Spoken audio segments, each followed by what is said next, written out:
আল্লাহর দিনের কথা যদি আমি জেলখানায় বসে বলতে পারি, তাহলে পৃথিবীর আর কোন জায়গা আমার বাকি আছে? এখানে আপনারা কয়জন এখানে আপনারা 1 থেকে 150, আর জেলখানে 250-300 লোক এরকম এক ফ্লোরে কারারক্ষীদের অনুমতি নিয়ে লাইন দিয়ে এরকম সকালে বসে যেত, চা খাওয়াইয়া ঘুষ ভাই আমরা উপরে একটু বসবো, এক ফ্লোর থেকে আর এক ফ্লোরে যাবো, আপনারা কিছু কিন্তু মনে করবেন না, আপনারা কিন্তু আমাদের রিপোর্ট করবেন না। রিপোর্ট করবো কি? মাসুদ ভাইরে কয়েন আলোচনা চলবে, আমরাও পিছনে বসে শুনবো।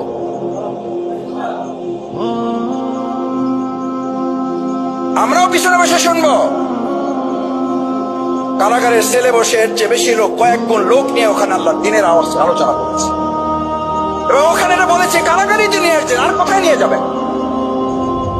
কিন্তু আমাদের কেউ কেউ মনে করে শফিকুল ইসলাম মাসুদদেরকে মসজিদ থেকে বিতাড়িত করতে পারলে আর ইসলামের কথা বলার জায়গা আমাদের আল্লাহর জমিনের প্রত্যেকটা ইঞ্চি মাটি আল্লাহর দ্বীনের বিজয়ের জন্য কথা বলার জন্য মুক্ত করা আছে।